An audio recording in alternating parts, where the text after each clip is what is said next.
Good late morning.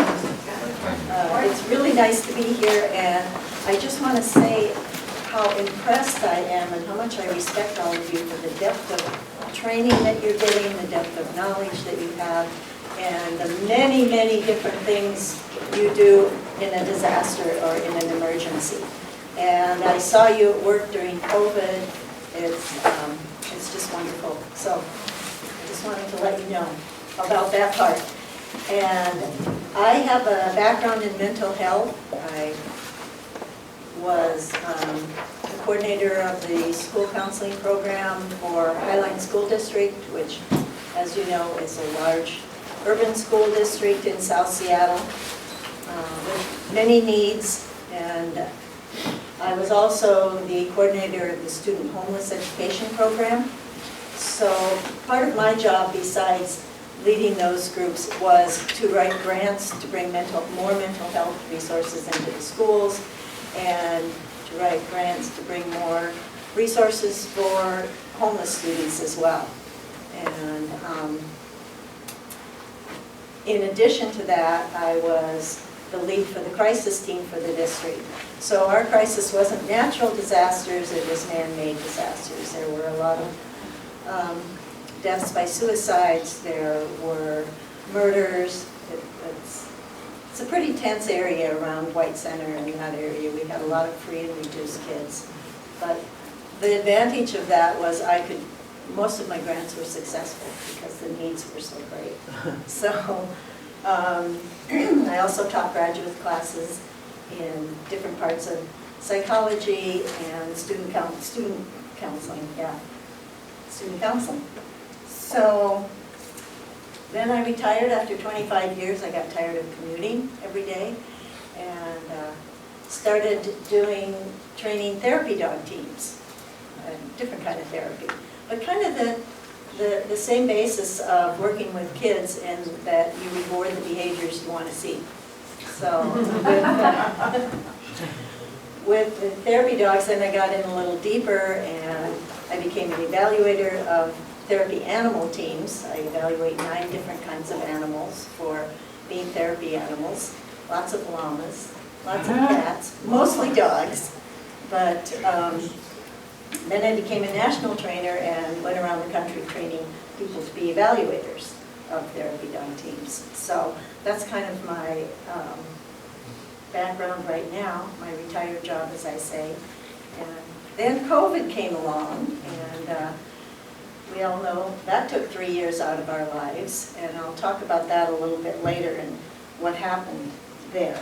So, but what I'm going to talk about today is kind of the organization, and I don't know how much you've talked about this. You can chime in and let me know what you know, but I know when I joined, which was a long time ago, I was really confused about who did what, and who was your supervisor, and who was this, and who was that.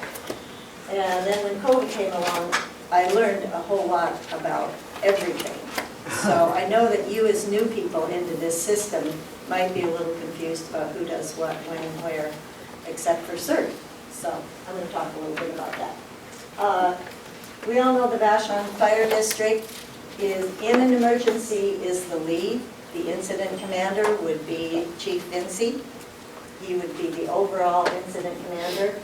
The Emergency Operations Center would be right here in the Penny Farsi building. We'd be using all these different rooms. And the Emergency Operations Manager is Rick Wallace. I'm sure many of you know Rick Wallace. And Fire District works very closely with Vashon Be Prepared. And Vashon Be Prepared is our emergency coalition on Vashon. I'm not going to talk too deep a dive. You're going to talk a little bit more about that this afternoon. But Vashon Be Prepared is our disaster preparedness. They train, recruit, bring people in. It's an umbrella organization. Excuse me, I knew this was going to happen as soon as I started talking. It, as I said, works closely with Vashon Fire and Rescue, and to help mitigate the effects of a disaster. So That's what I need. If you want to know more about Vashon Be Prepared, VashonBePrepared.org is the website, and most of what I'm going to say is on there. You can take a deeper dive into that.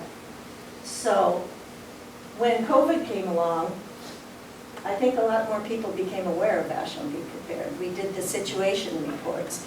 Usually a situation report in a disaster is for internal, for the people working on a disaster, but they externalized it and they put it out in the newspaper, they put it on Voice of Vashon, so people became aware and really looked for that situation report. It was daily for a long time, and then it became weekly, and then we pulled back a little bit more, and that has now morphed into the Vashon Be Prepared newsletter that comes out weekly, which if you aren't signed up for that, I would really recommend it. It gives you the state of what's going on with in Vashon with COVID, with events around preparedness, and it's very informative. So,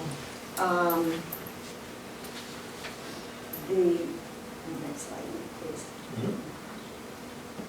So as I said, I just went over all this. I won't go over that again. We can go to the next slide. We do have an organization chart for Vashon Be Prepared, and this is it. You're going to get a copy of this afternoon, so you can always go back and look at that.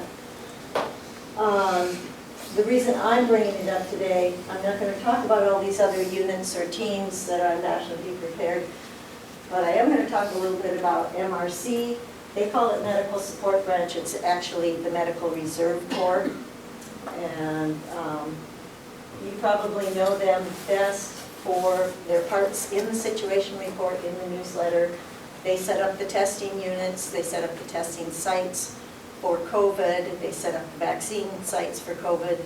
How many of you worked as a volunteer in COVID? Oh, look at this, you guys are great.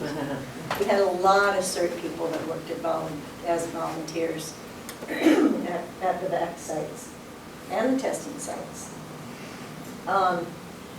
And under this, one of the branches of the Medical Reserve Corps is the Community Care Team, which is the team that I'm the lead of. And we have 5 people on our leadership team. They're all here today. So I'm just going to introduce them briefly. We have Ren, our trainer extraordinaire and consultant because of his background in the Red Cross and all of his knowledge. We have Carla Prine, who heads up the Spiritual Resources group, and she's got a deep background in, well, she's a retired Episcopalian minister, among many other things that she has done. Next to her is Leslie Drehos, who is a new member to our leadership team, and she's right now helping with administrative things, and whatever else we ask you to do, right? Right. Other duties as assigned, that thing they always have on job applications. And then we have Lori Lawrence, and she is our administrative person. She keeps everything together, our notes and meetings and all of those kinds of things. And we have Heidi Jackson, who is our community liaison, and she keeps us in touch with social services on the island, kind of the tone of things that are happening on the island. So these people worked throughout 3 years of COVID, kind of keeping our team together. And I'll talk a little bit more about our team in a minute. But I did want to talk in a little bit more about the Medical Reserve Corps, because I don't know how much you know about them. It's a national program, and our Vashon program works a little differently because we are an island, but we adhere to the national tenets of Medical Reserve Corps.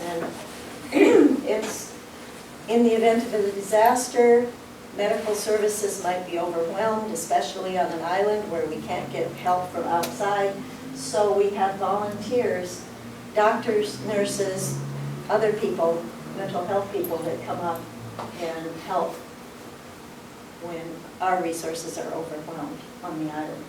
So, as I said, it includes nurses, doctors, chaplains, pharmacists, veterinarians, funeral home, administrative, and just others who stepped up. We had so many people step up in COVID. there were 12 people that were coming to our meetings regularly before COVID. We moved our membership up to 100. That was pretty impressive. It just seemed like when we had a need, that person would step up. And you know, we had a need on our CCT team for somebody with a deep background in emergencies, and Ren goes, hey, I'm not an island resident, but I can help you with this. And so people like that have really good skills and talents. They work on a triage model, hands-on care. They don't do, not all MRCs have a mental health component, but we felt that that was important on Vashon to have that component. So, in a disaster, MRC would set up a field treatment site, which is a place where they could administer services and care for people. One of our mental health people from CCT might be deployed to be there just to help with talking to people and giving people comfort. So that's about all I'm going to say about MRC right now. No, I have one more thing to say about it. There are 4 different parts to MRC. There's the physician's part, the nurse's part, then our part, the community care team, which is behavioral, mental health, and spiritual care professionals that work with people, and then of course their administrative team. So, I'm just going to talk a little bit about the uniqueness of Vashon Island because it does drive what we do here in an emergency. So we are a rural community of 10,000, 11,000 people. We have an average population of 55 plus. We have geographical isolation. That is something that's very important to know about when we're in a disaster or an emergency. There's a long drive to access care. We have no urgent care on the island. So in an emergency, it's really important to have those doctors and nurses on call. We have to look kind of after our own shelter, food, and support. If the ferry system is down, which it very likely could be if we had something like an earthquake. So what all that does is it impacts mental health and feelings of isolation, and it can cause fear, anxiety, and uncertainty. We'll talk about that later. So when COVID came along, the community care team stepped up. And the community care team was created in 2006 by General Joe Kulatowski. Probably some of you people in here know Joe. He actually started all of Vashon Be Prepared back in the day, and he is a brigadier general. He is still living on the island. I think he's 97 something, correct me if I'm wrong. An amazingly powerful person with a big heart. 2008, a CCT team was organized, and Dr. Bill Carr, some of you may know him, he no longer lives on the island, he became the lead. I joined the team at that time, and we had meetings. We were trying to set this up. We weren't really under MRC at that time. But we kept meeting and figuring out what we were doing. We completed a CCT field manual in 2013, and then things became kind of loosey-goosey, and we didn't have a disaster or anything to pull everybody together. But in 2017, Lynn Kerrigan became the lead, and in 2019, I was asked by Dr. John Osborne, who was then the head of MRC, if I would take over that lead position, and he also talked to Carla. So there were 2 of us on the team at that time in 2020 when COVID started, and we became activated by Vashon Be Prepared. You probably know that in a disaster there's an activation from the top. It starts with the chief and he activates, and then all the other teams get activated by their team leaders. So CCT would be activated by first Vashon Be Prepared and then MRC, then I would activate my team. Our team grew from the 2 people to 30 And we're all under MRC, so we're part of that 100 that is under. And we had a couple of community meetings inviting all the mental health practitioners we could think of, and that's how we grew our team. And people joined, people just stepped up. It was absolutely amazing. So we were activated, fully activated for about 2 years, and then kind of semi-quasi-activated for a while. Next slide. So, as I said before, the community care team is the mental health, behavioral health unit of the Reserve Corps, and we're charged with mental health. We do crisis intake, we do needs assessment, triage, we give people resource information, we provide individual and family support, just any kind of emotional, psychological support that might be needed during a disaster. And this was very important because when COVID started, we started up the spiritual care arm of CCT. So we added to our mental health services, we added spiritual care, which I'll talk about in a little bit. Just some of the basic roles and functions, and you can kind of read through this. I talked about the first one. We collaborate with existing mental health. We want to make sure our job is to not supplant or duplicate services that are already on the island, but to do something else that might be needed during the disaster. So we work with mental health on the island, we work with substance abuse, domestic violence, we work with the faith community, with the funeral home, and as I said, we supplement local resources. We provide crisis services, that's what Ren talked about, psychological first aid, and spiritual care in needs related to public emergencies. So we talked about these things already. And one of the things that is important for you guys to know is that we also are charged with caring for the emergency volunteers, the emergency response volunteers. And that self-care that Ren talked about, being able to know that you might need some help from somebody if you're going through compassion fatigue or secondary trauma or burnout, that it would be very important for you, and sometimes it's hard to recognize, but for you to reach out to somebody, and our team we're the people that you could reach out to.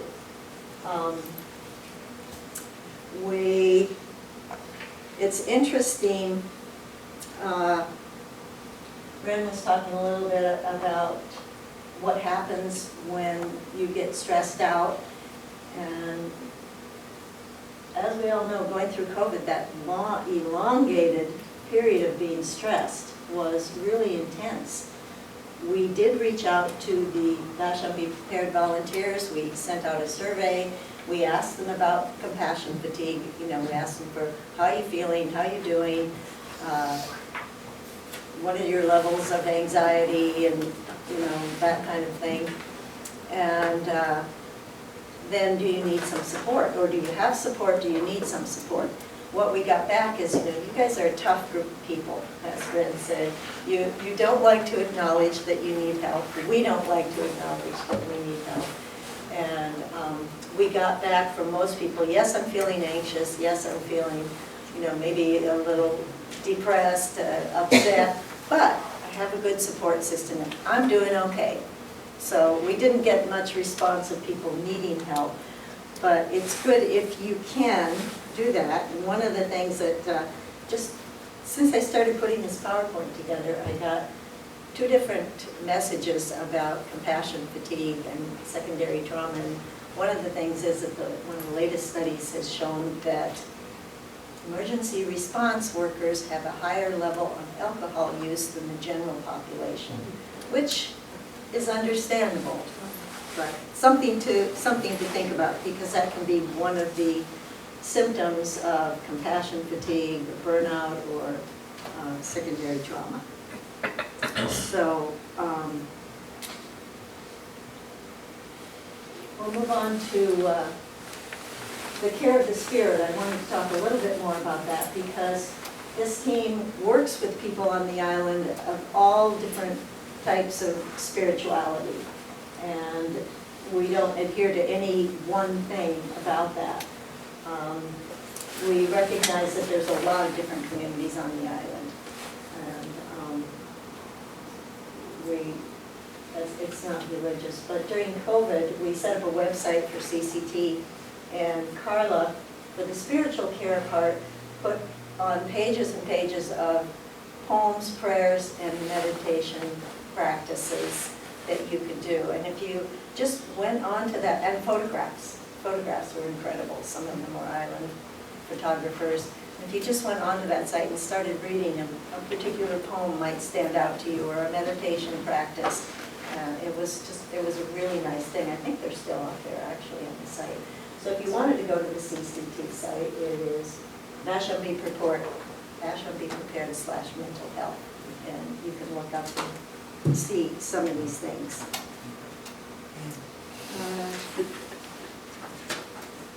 Our response to COVID, different kind of disaster altogether, and different kind of response. So the first thing that we did was set up a helpline. It wasn't a hotline that was 24/7, but it was open 12 hours a day.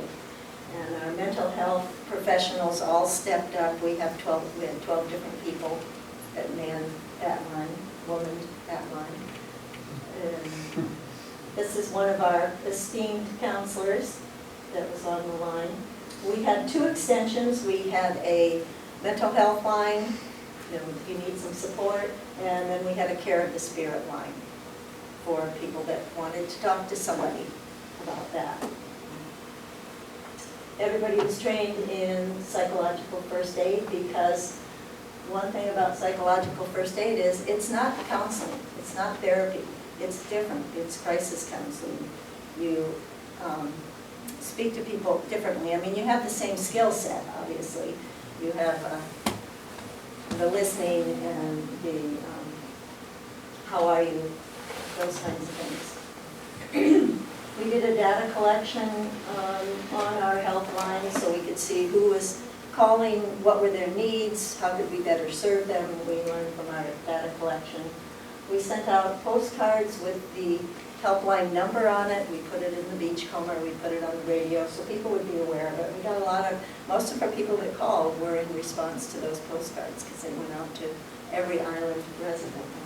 Kudos to Heidi, she knows how to do all those postcard things and make a wonderful design and all of that.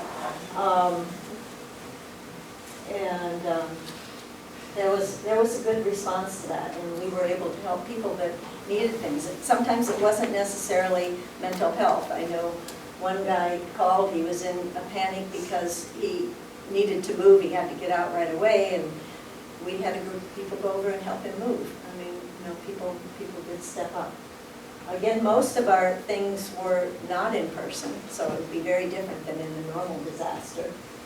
We set up some Zoom support groups, and again we found we were trying to reach isolated seniors, but we found people didn't really reach out to the support group idea. I think we do something differently next time. We had community collaboration. As I said, Heidi is our person who keeps us in touch with what is going on in the community and mental health and all other island social services. And then we had the therapy dog teams come in. We have 7 therapy dog teams on the island, and they were deployed to be at the vaccine sites. Particularly, we started out with adults, and then we knew we really wanted them to come when we did the vac sites at the schools. And the doctors said, we couldn't have done this without you. We are so glad that you are here. And, it's important to know that a therapy dog can only work 2 hours because they get really burned out and fatigued, and they're taking on a lot of So that says something about what all of you guys do, that, you know, work 12 hours, and nurses and doctors and all those people. But anyway, we do protect our therapy dogs.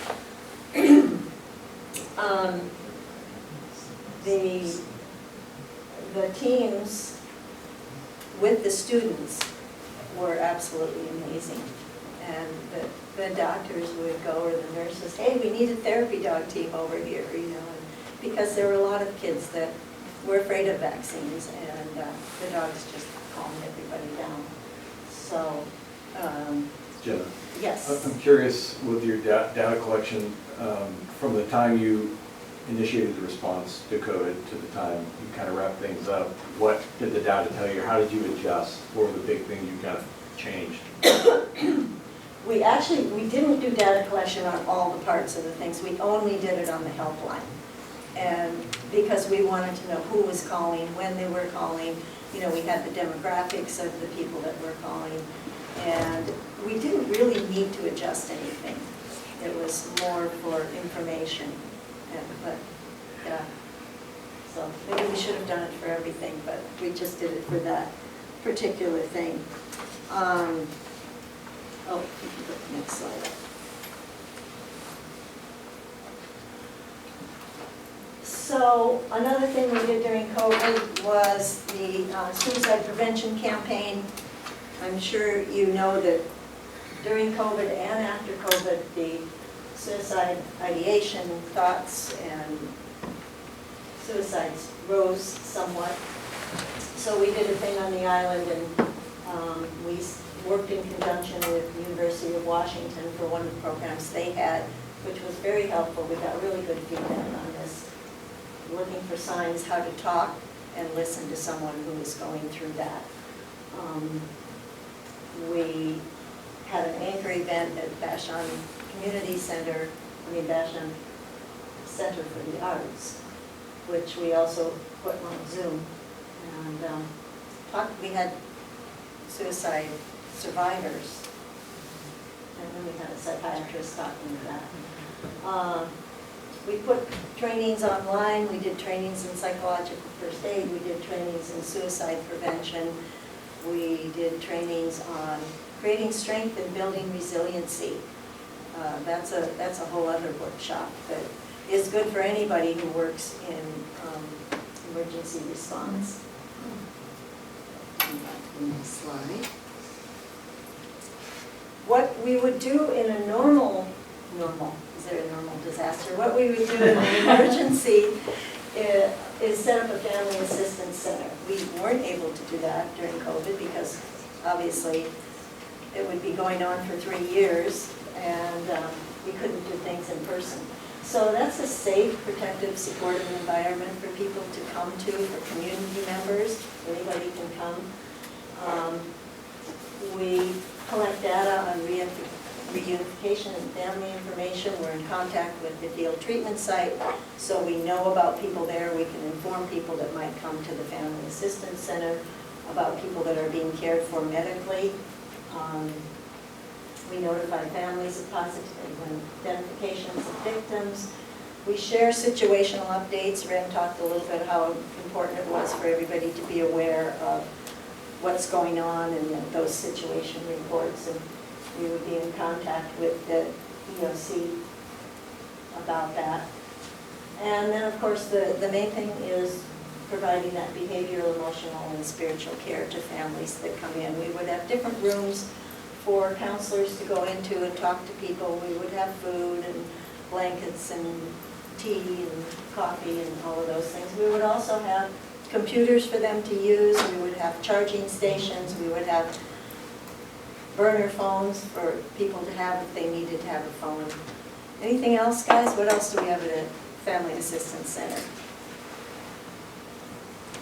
Access to resources. Access to resources, thank you, yes. We could refer people that needed things, and we would be aware of where they could go for certain resources. Just a quiet space where someone could go and just sit down, lay down, Right, and not talk. right. Just be quiet. And the other thing that we would have at the Family Assistance Center is stuffed animals for people, but we'd also have real animals. So I brought in Fox, who is she's my therapy dog, but she's everybody's therapy dog. And, hi, Sue.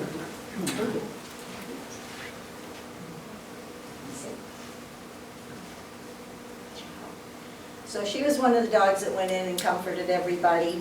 And just as a point of clarification, therapy dogs are for other people. They're trained and certified to go out and help people. They have to be non-reactive, they have to be calm, they have to have an aptitude for this work. One thing she's not trained about is looking for crumbs on the floor. And there's certain things you can't train dogs out of. And here we go. Okay. Let's go back over here, okay? Okay, sit. So that's what therapy dogs do. Service dogs are dogs that serve the person they're with only, and emotional support dogs are kind of a nebulous category. A doctor or a psychologist can write a note and say this person needs an emotional support dog, and they get to go with you places.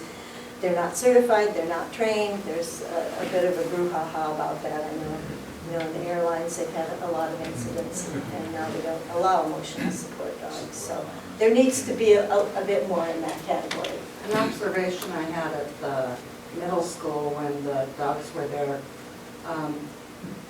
there were a couple of them that would actually go seek out certain children that had a lot of anxiety. They weren't acting out, they were quiet, but they were so scared. Yes. And those dogs actually went and seeked those children out and stayed with them until it was, they were done and leaving. And it was amazing. It's the first time I've seen emotional service dogs. Yeah. And it was, yeah. Yeah, I've seen her do that many times. I take her to the airport to comfort travelers. And same thing, she'll go out. Well, one situation was she went right over to this man. There was a couple. And the wife said, and I kind of went, okay. She said, well, he has PTSD and she knows he needs therapy.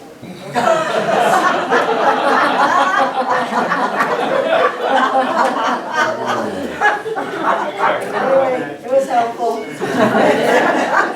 See families down on the floor with her, guys in suits, a lot of pilots and flight attendants stop there and say hello. But no, at the back centers, they were really impactful. So I just thought I would introduce you to Fox. You can come and say hello. That's pretty much what I have to say. And are there any questions about anything for Ren? Or, as I said, you're going to get a deeper dive into some of this afternoon. But I appreciate your attentiveness. Here it is. It's interesting. I love animals myself, and just stroking their fur is a very calming thing, and it seems to be a universal Literally stress relief. lowers your blood pressure and your heart rate. They've done so much research on the benefits of this, and I could go into a lot of stuff about that. But as I said, the dog has to have the aptitude. It has to be one of those dogs that can search people out. She's usually equal opportunity when she's at the airport, and there are 5 people in line, she'll kind of go to each person. Sometimes she'll stay with somebody a little bit longer, but you can come up and say hello to Fox. Is that training for her, or is that just a community No, that's support that you're what doing at the we airport? volunteer at the airport, and we have a shift there. Yes. I'd just like to point out to everybody that the outreach to the Spanish-speaking community that got started during the COVID,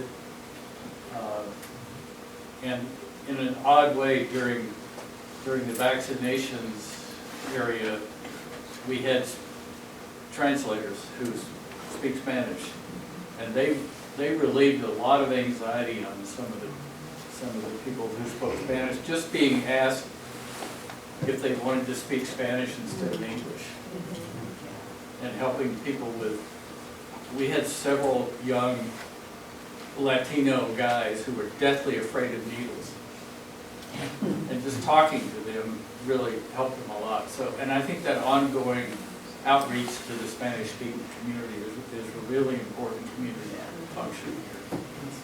Yeah, and just overall, bringing emergency preparedness to the community. I think for us, it also kind of destigmatized mental health, because mental health was talked about a lot, and reaching out and giving help and taking care of yourself. I think on the island and in the general population all over the country, all over everywhere. So anyway, this is another one of our therapy dog teams. Looks a lot like Fox. Go to the next slide. We have Sue and Molly. I just want to tell you, Molly just got her 7th certification. These dogs have to be certified every 2 years. She's 15 years old. Sue, her handler, is in the back. She's been working for 14 years as a therapy dog, and she's amazing. She's still just like a circus dog. And there's Fox helping me at the back site when we were there, reading my instructions. I gotta know too. Yeah. And I need to have my paw on your arm. That's right. Because that's where it goes. Take a pulse. Bless you. So, I'll give you an example. You may know that right now it's the Seattle County Clinic. It's a 4-day event aimed at homeless and low-income people. It has medical, dental, vision, and mental health. And I worked this event 4 times. And one time I was called into the dental area. This dentist said he had a woman, she needed a procedure, I forget what it was. And she was too anxious. And so she was about to get up out of the chair and escape. In fact, she did get up out of the chair and escape. And I went to talk with her, and I talked with her about, well, what do you do to calm yourself down? Well, I get my dog. And so what kind of dog do you have? How big is it? So she described this. So then I went to the head of the therapy dog team, and I said, do you have anybody with a dog that's this breed or this size? And she said, yeah, we got one of those. I'll bring her in. And they're all connected by radios. So we brought the dog in, and this person immediately started calming herself down with the dog. And then I went to the dentist, and I said, could you do this procedure that this woman needs with the dog in her lap, in your chair? And he said, yeah, I could. And so we got it done. Yeah. Well, just some of the other places when the community care team, community care center was on the island, a lot of therapy dogs went there. And we also go into schools and meet with kids. We've been to universities during finals week at different colleges around. There's a lot of places that these guys are used, and dentist offices. Where are we going? There might be food in one of these bags. Okay, anyway, thank you so much for being here.